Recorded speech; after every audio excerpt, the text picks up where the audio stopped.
No, Let's do Gosh. it. no What? way. No, I'm ready to. I should just have Welcome to the internet Proms. connection problems now. This was a bang up podcast. It's Yeah. going to be a bang up podcast What's to that? get You're Matt fired up. breaking up. I can't hear you. What's that? Welcome to Practical Shooting After Dark. My name is Ben. We're here to talk about shooting. On deck tonight, we have Mr. Kim, Hi. Mr. Park, Hello. and Hoppy Cakes. Hi. Hi. I have Well, a new you guys know the light. deal. Everybody comes here with a topic, something to talk about. I want to go first, and it's good that Matt's here because I have an agenda item that I would like Matt to take when he gets elected to be on the board of directors. January 2022, right? Yeah.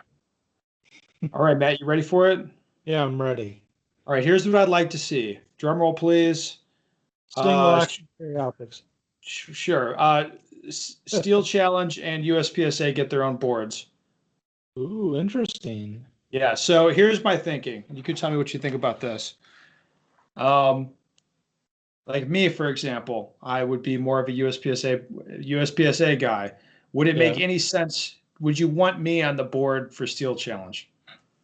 No, it doesn't make any sense. No, and I think it works the same way the other direction. Is like I don't want some Steel Challenge dude making decisions for USPSA. I just don't. Right. They should. I mean, we should have two boards. So how would that work? So definitely like the idea. It makes sense about having two, like, what do honestly, like a lot of the people that shoot USPSA don't shoot Steel Challenge. There's some crossover. And then Steel Challenge don't shoot USPSA, honestly. It's two different sports, brings in two different type of people. But how would USPSA own Steel Challenge? How would that work in the current state? Like, you'd have to change that. There'd have to be some change. I mean, I don't know the logistics for how they change it. I assume there's a way to do it. But you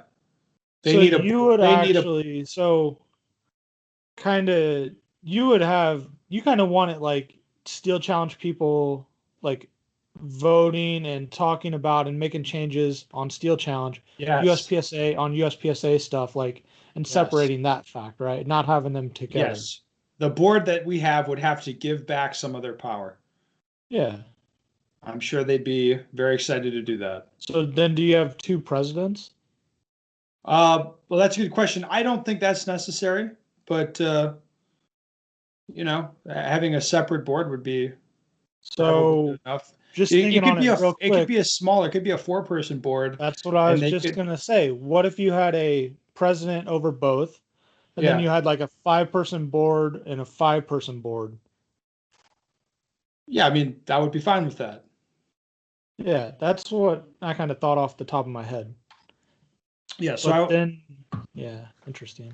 So I think this would be better in a lot of ways, but just an idea. Mr. Joel, what do you think? That wasn't crazy spicy, was it? No, I was expecting something worse. Yeah, you thought I'd no, go nuts. that actually makes sense. So I was in we had a bit of a change in management at my club. And so, like, hey, who's going to run Steel Challenge? And I guess I could have been the guy to do that. Like, I don't have anything against people that like Steel Challenge. I don't shoot Steel Challenge. Maybe I shoot one match a year. I don't travel outside of my club. I don't know how other clubs run it. I don't care. So I'm not invested in that. But there's a husband and wife that shoot at my club that travel all over the country. They were just in Arizona this week shooting a regional or some kind of match. So, like, hey, you guys really like this. You're really invested in this. You know what's up with this. I don't. It's yours. They're well-liked. They're great people. Like, here you go. You guys do Steel Challenge. Because I don't have any business even deciding what the rotation is for stages. How many stages. Like, I don't know. Like, I have nothing meaningful to contribute to that. So, I agree. Having people that are really invested in that and, a part of that game should be the people making the decisions. Like what you said, Ben, you're not a big Steel Challenge guy, so you deciding how Steel Challenge Nationals goes might not be the best decision. Let somebody There's a bunch of nuances also, like which stage do you put before the other one because they run at different speeds and stuff like that. Like none of us would honestly even care about or know at this point, right? Well, I think the more important part is that we wouldn't care. Like people that actually care should be the ones making these decisions, honestly. totally makes sense to me. Yeah, because it'll be better for people that are really invested in that making the decisions.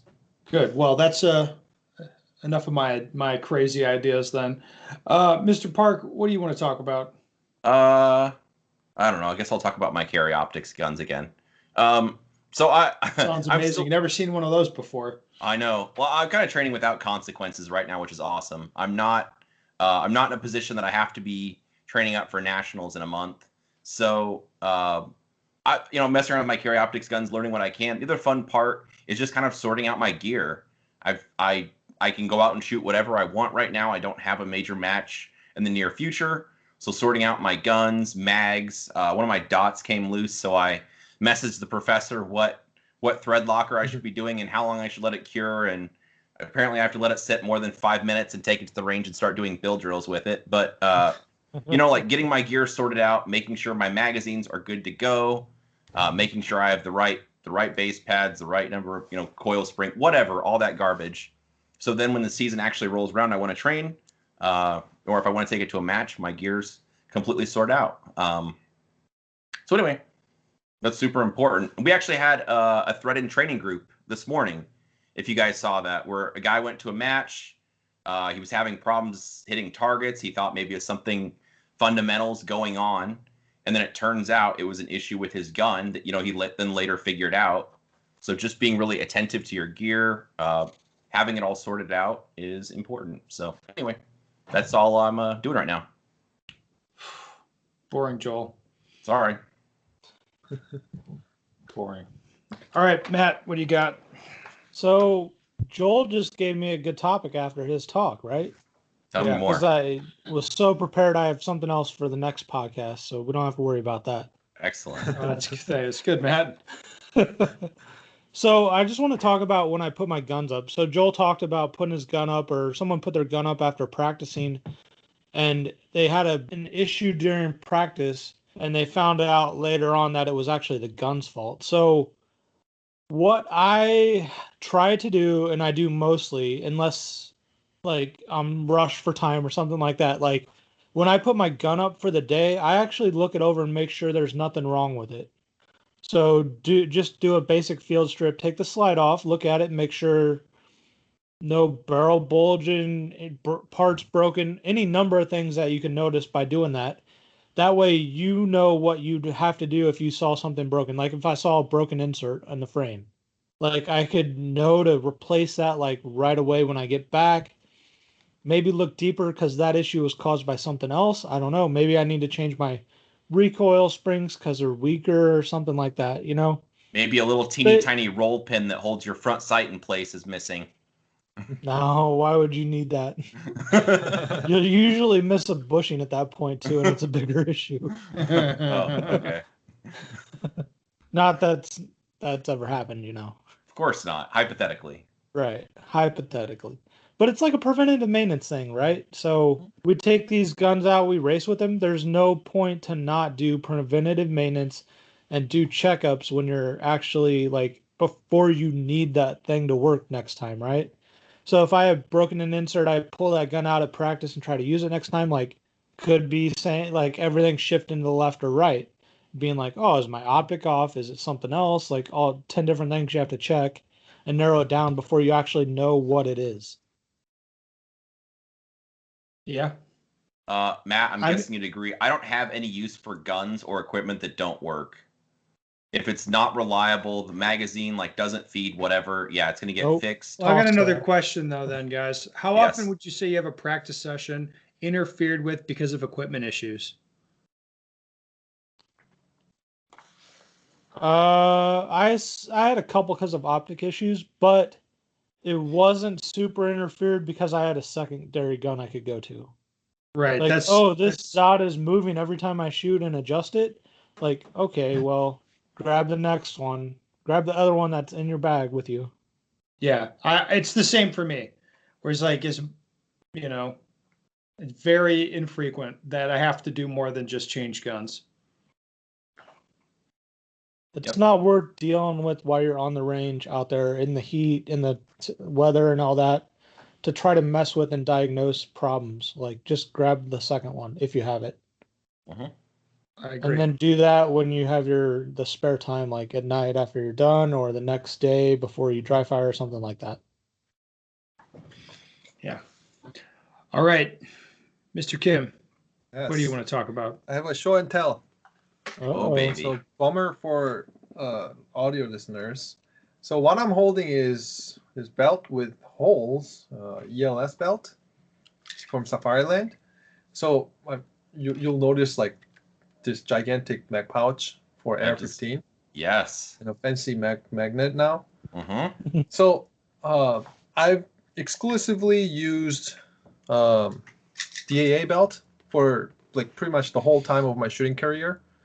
And now that I'm planning to shoot two gun matches, I was actually researching some other belt options, especially people like from 3 gun use to have more pouches oriented better with certain mag pouch companies, because there's a lot of like rifle pouches for ELS belt, so that's why I bought it. When I first bought it, the closing of the belt was definitely weird because there's like 2 knots and you have to put it into the hole. That didn't really make sense. It wasn't adjustable as much. So what I did some research. So I got this ratchet. It's kind of like if you are riding the inlane rollerblades. Rollerblades or snowboards or something Yeah, or like that. snowboards. Yes, there's like the clicking thing. So I bought it from the internet. I quite like that ratchet system because when I dry fire, I always have to have the Velcro inner belt to get the belt put on. Mhm. However, with that ratchet system, I don't need anything. I can just have my pajamas and just ratchet on my waist. So, I mean, yes, I'm just being lazy over there, but that adjustment, I think, is very good idea to have to a perfect degree of tightness on your waist. You can wrap it around exactly how much you want, and also, uh, how many times have you seen belt actually coming off of the inner Velcro? There's a couple times. I had once, fortunately, only once so far, but that's something that you can eliminate by having this ratchet system. I don't know if anybody tried this on a DAA or like the stiffer belt. This Safariland one is a little bit smooth. It's wiggly a little bit, which is a little bit of downside. So when I bought the ratchet system, the wiggle really disappeared more. It didn't completely disappear, but it definitely wiggles a little less. So if anybody has a ELS belt, I think ratchet system is necessary. It's not an option, in my opinion. How long did it take you to get that done on there? Uh, uh, 3 drilled holes Mhm. Wow, that, and screw it in. That's it. Oh, cool. Yes, and I had to wait maybe 5 days for the ratchet to come. Ratchet wasn't expensive. I think I spent around $30. Yes, so That's it's pretty very good. yes. So, do you think it would work good on a more Velcro-y Velcro setup like the DAA, or would it kind of just ruin the Velcro at some point? I think it would work.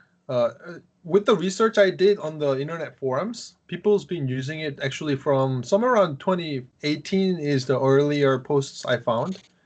So far it's been 3 years, and also like 3 gunners have a lot of stuff on their belt, very heavy, and it looks like it's still working. So I think it's a good option. But if you don't want any wiggle on your belt, like when you draw, if you want that holster not moving around at all, then this may be not the right option. Or you may want to try with the rigid belt and put a ratchet on it. Mhm. all right. Are Thank you, you gonna Mr. try Kim. it on your other belts? Can you say it again? Are you gonna try it on your other belts, or are you gonna see how this one works? I'm gonna check this out first, but I personally don't think it's not necessary for the stiffer belts. Right. Yeah, because stiffer belts, I actually have the Velcro hook that closes the belt clip Yeah, or belt belt buckle. keeper. Yeah, belt keeper. So with the belt keeper, it's been working phenomenal for me. When my belt fell off, that's when I didn't have that belt keeper. But with the belt keeper, it's been working. So, but for the ELS Safari Land belt, I think the retro system is almost necessary. Nice. Very cool. All right. We got a podcast question. It's kind of directed at Matt, but I'm sure, well, Okay. some of us have something to say. All right. Matt, you're not running for president, but maybe this guy's confused. Anyway, would Matt reverse the most recent rule changes back if he were to become president? If so, which ones would he change and which ones would he keep? So I think flashlights allowed anywhere above a level 1 don't make any sense. Like, do the same exemption they had for the LE equipment for flashlights. I like the holster position and mag pouch position change. It's honestly that honestly won't matter for anything, like any intents and purposes. Magnets, honestly, like stowing your mags was a skill in production. Yeah. Less so in carry optics and single stack and all that. Like, it's kind of give or take. Like, I just don't like the overall sense of it. Like, they're taking like any like difference in a division and they're getting rid of it. That's what I don't like. Yeah, I'm not sure you're running on changing anything back, but you know. I don't like, honestly, I don't think you can with the current bylaws. I think you cannot make changes that restrict equipment except for every 2 years. And there's also a rule in the bylaws that say they can't, if they make a change, it's not like active until 3 months after the change is made. They just said that bylaw, we didn't read that one at the time. So they just disregarded a bylaw in the USPSA bylaws and made those changes effective immediately and not following the bylaws. Hey, people, if you're hearing something here that you have a problem with, do what Foley says and talk to your area director. They'll straighten it right out. Don't worry. What? What? I'm sorry. Was that rude to say, Joel? No, you're doing great. Joel, did you express your beliefs to your area director? Did I? I have not. It's a total waste of time in my area, but I did notice that the board, after the most recent rule changes, they circled the wagons and they doubled down. So yeah, they did. Yeah, it kind of leads me to believe that you always hope, like when people are fucking up in public, you're like, oh man, I hope they learn not to do this. I hope they, take the feedback on board or whatever. No, that will not be happening in this case. Nope. Sorry, what were you going to say, Matt, before I so rudely interrupted So you? not every area director voted for all the changes. Area 4 and Area 8 did not vote for 2 of them. Great. Fantastic. 2 out of 7 or 2 out of 9 doesn't count though. It doesn't. It ends up not mattering. All right. That's all the time we have for this week. So it's time to end. Listeners, if you have a question you'd like the answer to, go to bensteger.com and send us your questions. Yes.